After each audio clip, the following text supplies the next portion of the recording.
Bismillahirrahmanirrahim. Assalamualaikum warahmatullahi wabarakatuh. Saya Marvindra Kurnia Adrin, NIM 1222 0310759, asal dari Lokal B, jurusan Perbandingan Mazhab, Fakultas Syariah dan Hukum.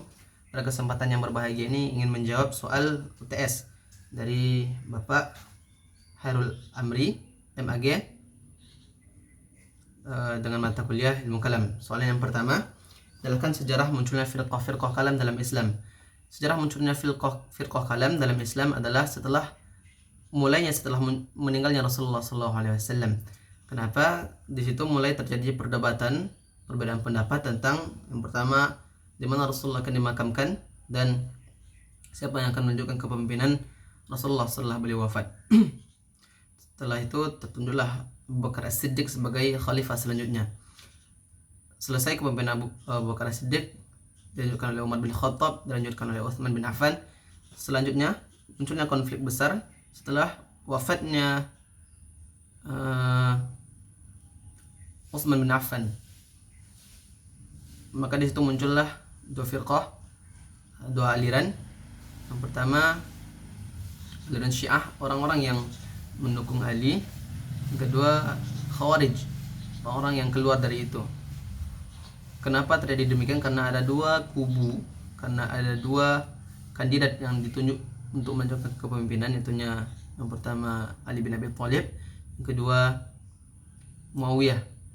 Mereka kaum Syiah ini mengatakan bahwa khalifah selanjutnya tidak pantas menjadi pemimpin. Mereka mengatakan yang pantas menjadi pemimpin adalah Ahlul Bait. Jadi khalifah sebelumnya mengambil hak Ali bin Abi Thalib, dan mereka mengkufurkan mereka mengkufurkan khalifah sebelum Ali bin Abi Thalib. Jadi itulah singkatnya muncullah firqah, setelah itu berkembanglah firqah yang lain. Soal yang kedua, bagaimana analisa Anda tentang doktrin Khawarij dan Murji'ah tentang mukmin yang berdosa besar? Khawarij mengatakan bahwa mukmin yang berdosa besar itu dicap sebagai kafir, tidak akan masuk surga. Sedangkan Murji'ah dalam doktrinnya mengatakan mereka masih mengharapkan bahwa orang-orang yang berbuat dosa besar masih mendapatkan ampunan dari Allah Subhanahu wa taala, masih bisa bertaubat, kata mereka. Jadi perbedaannya di situ. Khawarij mencap orang-orang yang berdosa besar itu sebagai kafir, sedangkan Murji'ah tidak. Selanjutnya, apa saja menurut Anda doktrin teologi firqah Syiah yang menunjukkan kesesatannya? Yang pertama, sebagaimana yang saya katakan pada jawaban soal nomor pertama, mereka mengkafirkan sahabat-sahabat yang menjadi imam, yang menjadi khalifah sebelumnya. Mereka mengatakan bahwa mereka tidak pantas dan mengambil hak Ali bin Abi Thalib.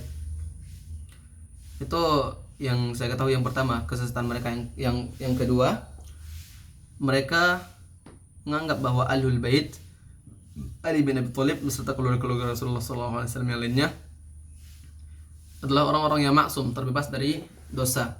Yang ketiga, mereka menghalalkan nikah mut'ah, yang mana kita ketahui bahwa nikah mut'ah diharamkan.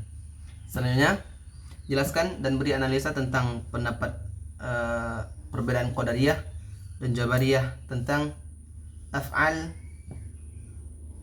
al-ibdal. Af'al al-ibdal adalah dalam Qadariyah. Tentang hal tersebut mereka mengatakan bahwa segala perbuatan di Qadariyah itu adalah sesuatu yang ditentukan oleh manusia, itu ditentukan oleh makhluk. Mereka mengatakan bahwa makhluk bebas berkehendak, makhluk bebas berbuat, dan tidak ada campur tangan Tuhan dalam hal tersebut.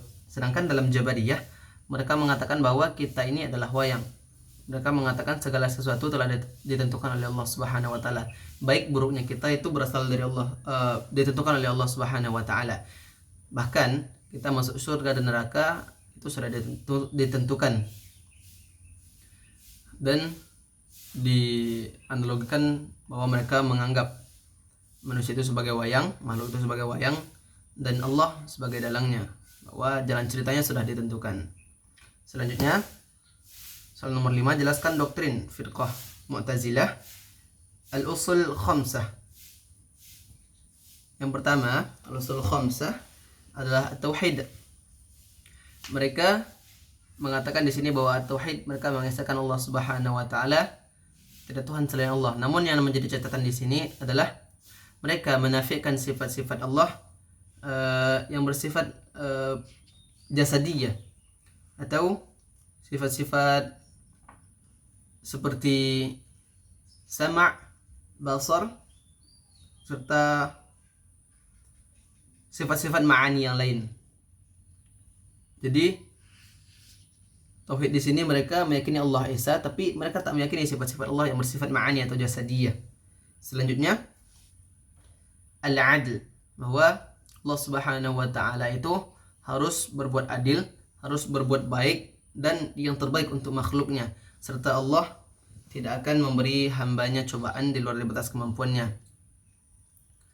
Selanjutnya, al-wa'd wa al-wa'id. Al-wa'd wa al-wa'id adalah janji dan juga ancaman terhadap setiap perbuatan yang dilakukan oleh manusia, baik buruknya, baiknya. Allah harus menepati janji dan memberikan ancaman serta hukuman terhadap pelaku-pelaku perbuatan. Selanjutnya yang keempat, al-manzilah bainal manzilatain, tempat di antara dua tempat.